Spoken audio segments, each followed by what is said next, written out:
नमस्कार दोस्तों, आज हम लोग देखेंगे पदार्थ शिक्षण विधि का चैप्टर नंबर 8 और 9। ठीक है, तो जिन्होंने पुरानी वीडियोस नहीं देखी हैं, मतलब कि चैप्टर नंबर 7 तक की वीडियोस जिन्होंने नहीं देखी है वो आप लोग देख लीजिए। काफ़ी इंपॉर्टेंट वीडियोस हैं वो, और एग्जाम के लिए काफ़ी इंपॉर्टेंट रहेगी वो।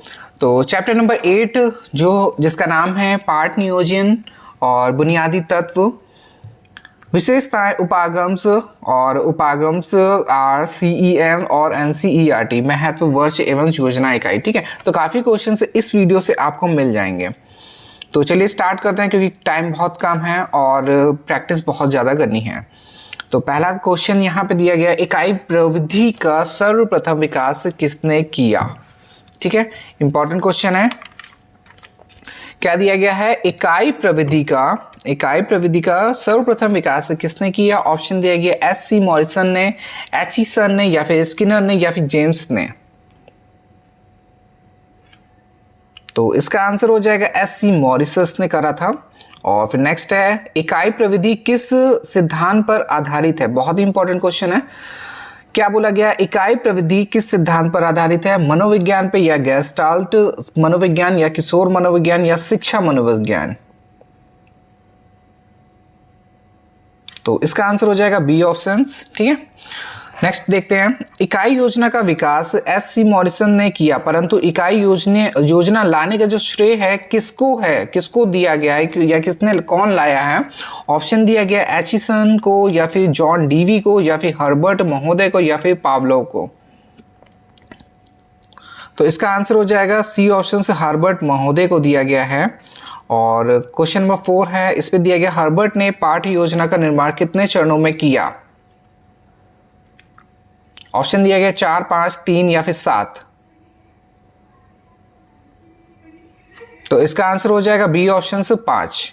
नेक्स्ट है, इकाई योजना की विशेषता निम्न में नहीं है। ऑप्शन, इकाई योजना का स्वरूप बोधगम्य और व्यापक होता है। इकाई योजना मूल्यांकन के लिए आधार प्रस्तुत करती है।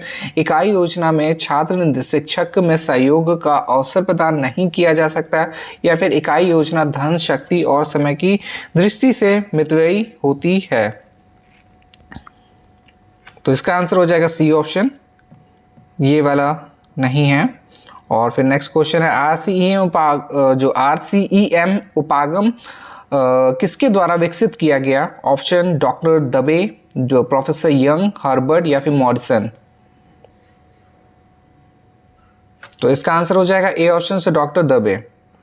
नेक्स्ट है, RCEM उपागम में ब्लूम की टैक्सोनॉमी के संज्ञात्मक क्षेत्र में कितने वर्गों को लिया गया है। ऑप्शन 6, 4, 5 या फिर 2।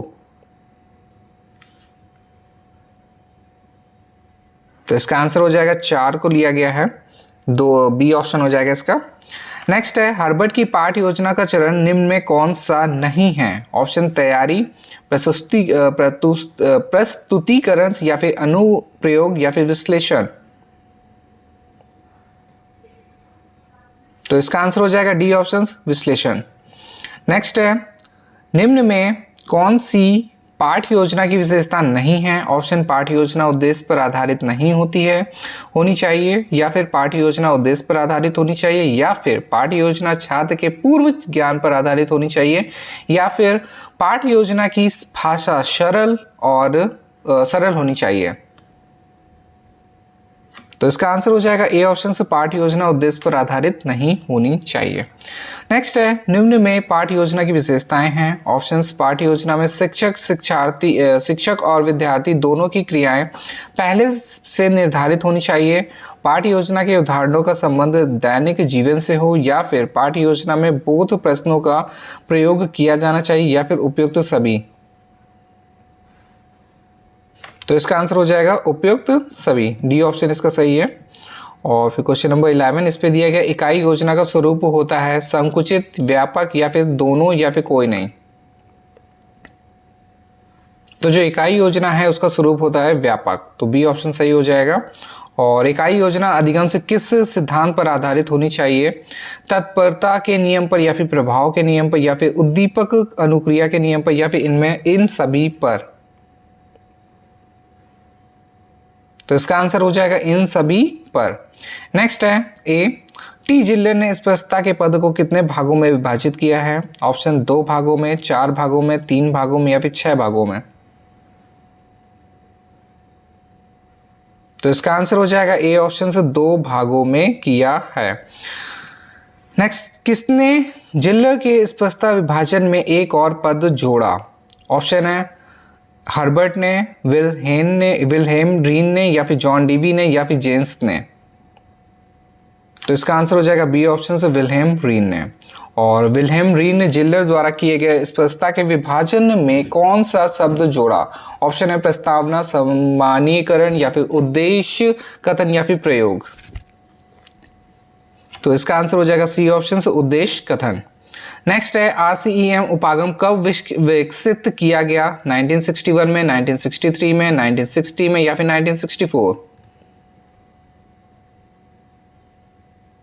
तो इसका आंसर हो जाएगा ए ऑप्शन से 1961 में। फिर है किसने पाठ्य योजना में स्कूल विषयों के शैक्षिक लक्ष्यों को अपनाया? ऑप्शन प्रोफेसर HR श्रीवास्तव ने, JP सूरी ने या फिर AB दोनों ने या फिर डॉक्टर दवे ने। तो इसका आंसर हो जाएगा AB दोनों ने। वे पाठ्य योजनाएं जिन्हें शिक्षक कक्षा में शिक्षण से पूर्व लिखित रूप में तैयार करता है वे क्या कहलाती हैं? ऑप्शन है लिखित पाठ्य योजना, व्यापक पाठ्य योजना या फिर अलिखित पाठ्य योजना या फिर सूक्ष्म पाठ्य योजनाएं। तो इसका आंसर हो जाएगा ए ऑप्शन से लिखित पाठ्य योजनाएं। नेक्स्ट है वार्षिक योजना का निर्माण से करते समय किन कारकों का ध्यान रखा जाता है? ऑप्शन सीखने की क्षमता का, सिखाने के ज्ञान का या फिर उपलब्ध पाठ्य पुस्तकों का या फिर उपयुक्त सभी। तो इसका आंसर हो जाएगा डी ऑप्शन उपयुक्त सभी। फिर है क्वेश्चन नंबर 20 और इस पे दिया गया है शिक्षण व्यवस्था के सभी पक्षों का व्यवहारिक रूप में आलेख ही पाठ्य योजना है। ऑप्शन आई के डेविस से या फिर LB सैंडल्स से या फिर जोसेफ लैंडन से या फिर जैक्सन से। तो इसका आंसर हो जाएगा ए ऑप्शन से आई के डेविस से। नेक्स्ट है निम्न में कौन सी NCERT उपागम की सीमा नहीं है? ऑप्शन दिया है शिक्षक को अधिक कार्य करना पड़ता है या फिर पाठ्य योजना में अधिक समय लगता है या फिर लेखन क्रिया नहीं होती है या फिर लेखन क्रिया अधिक होती है। तो इसका आंसर हो जाएगा सी ऑप्शन लेखन क्रिया नहीं होती है। फिर हम लोग देखेंगे चैप्टर नंबर 9 जिसका नाम है शिक्षण अधिगम सामग्री तत्कालीन से उपकरणों का महत्व और निर्माण। तो इस पे पहला क्वेश्चन दिया गया है भौतिक विज्ञान के अध्यापक को अपने शिक्षण को अधिक स्पष्ट, स्थायी और प्रभावपूर्ण बनाने के लिए किसका प्रयोग करना पड़ता है? तो इसका आंसर ऑप्शन है वास्तविक वस्तु का, चित्र का या फिर मॉडल्स और स्लाइड का या फिर उपयुक्त सभी। तो इसका आंसर हो जाएगा डी ऑप्शन उपयुक्त सभी।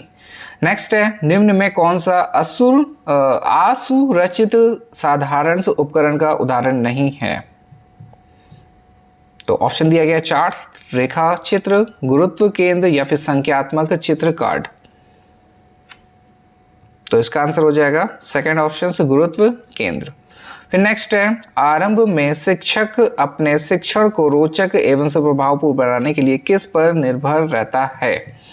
और इसका ऑप्शन दिया गया है चौक एवं टाक पर या फिर चार्ट और ग्राफ पर या फिर वस्तुएं एवं से नमूने पर या फिर चित्र एवं मानचित्र पर।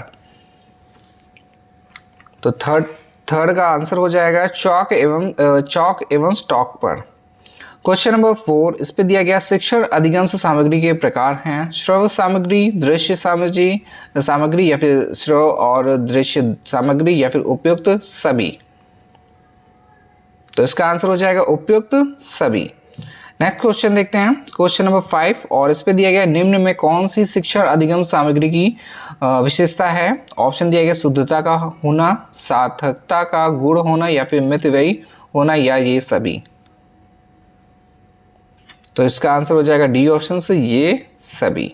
फिर है निम्न कथन किससे संबंधित है? श्रव्य दृश्य विधियां और वस्तुएं प्रभावपूर्ण सीखने, प्रबल छात्र रुचि, उल्लास या फिर विद्यालयों में सफलता के लिए अति आवश्यक आधार है? ऑप्शन दिया गया रिक्स से, विटिच एवं सुलर से, या फिर मैकोन से, या फिर रॉबर्ट से। तो इसका आंसर हो जाएगा बी ऑप्शन से, विटिच एवं सुलर से। नेक्स्ट है क्वेश्चन, निम्न में कौन सी श्रव्य सामग्री नहीं है? रेडियो, ग्रामोफोन से, एटलस या फिर टेप रिकॉर्डर। तो इसका आंसर हो जाएगा सी ऑप्शन एटलस। नेक्स्ट, निम्न में कौन सी सामग्री दृश्य सामग्री नहीं है? मॉडल्स, रेखा चित्र या फिर चार्ट या फिर रेडियो। तो इसका आंसर हो जाएगा D option radio. Next question देखते हैं, क्वेश्चन नंबर 9, और इस पे दिया गया सरल कमानीदार से तुला बनाने में किसका उपयोग किया जाता है? ऑप्शन से 1 फुट लंबे लकड़ी के टुकड़े का, या फिर कीलों का, या फिर धागे का, या फिर उपयुक्त सभी का।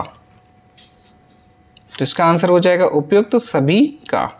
फिर है, निम्न में कौन सा उपकरण भौतिक विज्ञान शिक्षण में सहायक नहीं है? ऑप्शन सरल कमानीदार तुला, साधारण वायुदाब मापी, या फिर ग्लोब, या फिर स्प्रिंग तुला।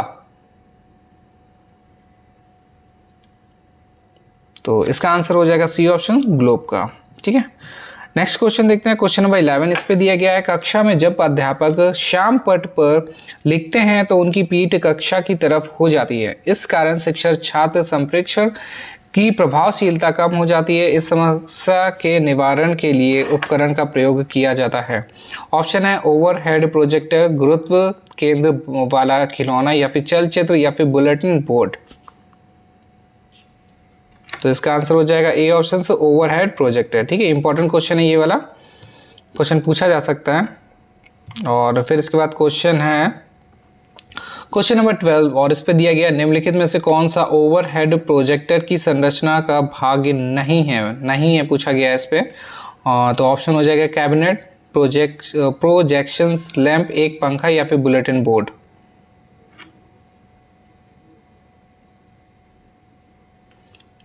तो इसका आंसर हो जाएगा बुलेटिन बोर्ड। फिर है ओवरहेड प्रोजेक्टर के कैबिनेट के हैलोजन लैंप से उत्पन्न ऊर्जा को बाहर फेंकने के लिए किसका प्रयोग किया जाता है? ऑप्शन एक पंखे का, स्टैंड का, एसी का, या फिर प्रोजेक्शन बल्ब का। तो इसका आंसर हो जाएगा एक पंखे का। फिर है ओवरहेड प्रोजेक्टर के कैबिनेट के अंदर 35 डिग्री सेल्सियस से अधिक ताप होने पर बल्ब को स्वतः कौन बंद कर देता है? ऑप्शन थर्मोस्टेट, पंखा, मानव, या फिर संप्रेषणकर्ता। तो इसका आंसर हो जाएगा ए ऑप्शन से, थर्मोस्टेट। फिर है question number question number 15, slide का प्रयोग करके चित्रों को किसमें दिखाया जाता है? ऑप्शन टेलीविजन, चलचित्र में, जादू की लालटेन में, या फिर बुलेटिन बोर्ड में। तो इसका आंसर हो जाएगा जादू की लालटेन में।